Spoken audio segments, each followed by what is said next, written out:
안녕하십니까? 오늘은 우리 사회에서 집단적 본능이 어떻게 작용하는지, 그리고 이를 긍정적인 방향으로 활용하는 방법에 대해 이야기해 보겠습니다. 우리를 갈라놓는 문화적 본능이 어떻게 우리를 하나로 모을 수 있는가에 대해서 마이클 모리스 교수의 의견을 말씀드립니다. 모리스 교수는 콜롬비아 대학교 경영대학원의 리더십 교수로 오랜 기간 조직 문화와 집단 심리를 연구해 온 행동과학자입니다. 그는 부족이라는 단어의 기원과 의미를 탐구하며 부족주의가 항상 부정적인 것만은 아니라는 점을 강조합니다.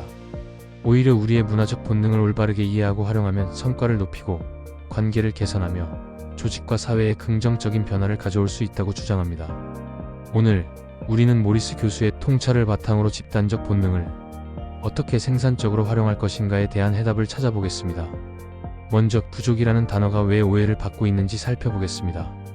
트라이브라는 단어는 라틴어에서 유래되었습니다. 로마 시대에는 서로 다른 민족 공동체를 묶어 설명하는 용어로 사용되었고, 이후 성경을 통해 이스라엘 12부족과 같은 개념으로 전해졌습니다. 그러나 식민지 시대를 거치면서 부족이라는 단어의 부정적인 의미가 더 씌워졌습니다. 유럽 국가들이 자신들의 문명을 진보적이라고 주장하며 아메리카 원주민, 아프리카 공동체, 그리고 비서구 사회를 미개한 부족으로 폄하하는 데 이 용어를 사용한 것이죠. 이 과정에서 부족이라는 개념은 변화하지 않는 원시적인, 비이성적인 공동체를 의미하는 것으로 변질되었습니다. 그러나 사실 아즈텍 문명이나 잉카 문명은 당시 유럽 사회만큼이나 발전된 구조를 가지고 있었고, 아프리카에도 고도로 조직화된 사회가 존재했습니다. 오늘날 부족이라는 단어는 여전히 정치적, 사회적 논쟁에서 사용됩니다. 특히 현대 사회에서는 부족주의라는 개념이 집단 간 갈등을 심화시키는 원인으로 자주 거론됩니다.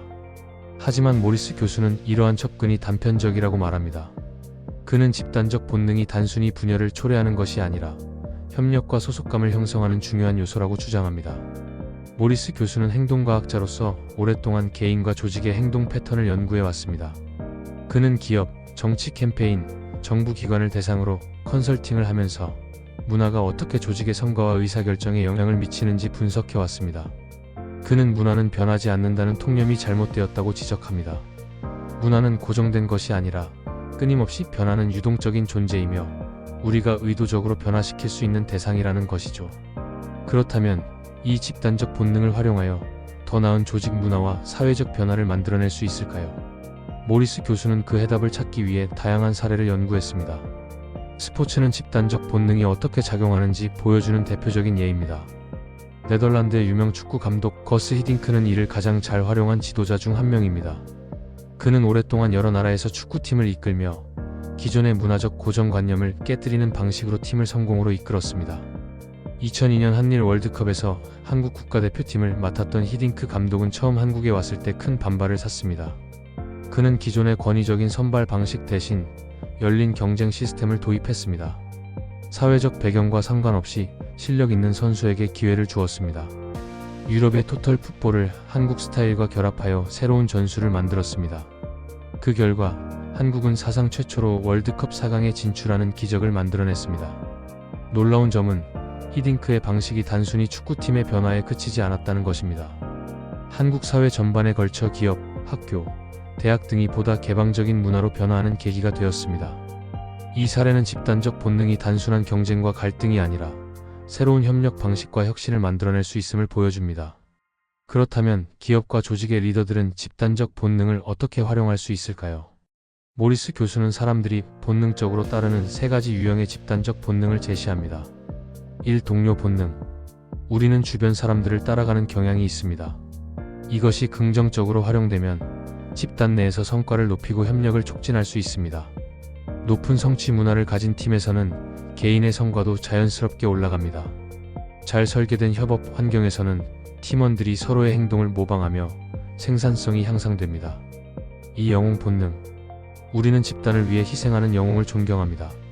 리더들은 이를 활용하여 조직의 목표를 설정하고 직원들이 스스로 동기부여할 수 있도록 할 수 있습니다.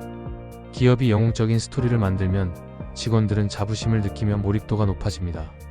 명확한 가치와 미션을 강조하는 조직일수록 직원들의 충성도가 높습니다. 3. 조상 본능. 사람들은 전통과 역사에 대한 존중심을 가지고 있습니다. 이를 활용하면 조직의 문화와 정체성을 강화할 수 있습니다. 기업의 창립자 정신을 강조하면 조직의 결속력이 높아집니다. 팀 내 의식과 전통을 만들면 직원들이 조직에 대한 애착을 가질 수 있습니다. 우리는 집단적 본능을 부정적으로만 바라볼 것이 아니라 이를 조직과 사회 발전의 원동력으로 활용할 수 있습니다. 부족 본능은 우리를 갈라놓기도 하지만 동시에 우리를 연결하고 협력하게 만들며 변화의 계기를 제공하는 힘이 있습니다. 이제 우리는 이 본능을 어떻게 활용할 것인가를 고민해야 합니다. 여러분의 조직과 공동체에서는 이 집단적 본능을 어떤 방식으로 활용할 수 있을까요? 감사합니다.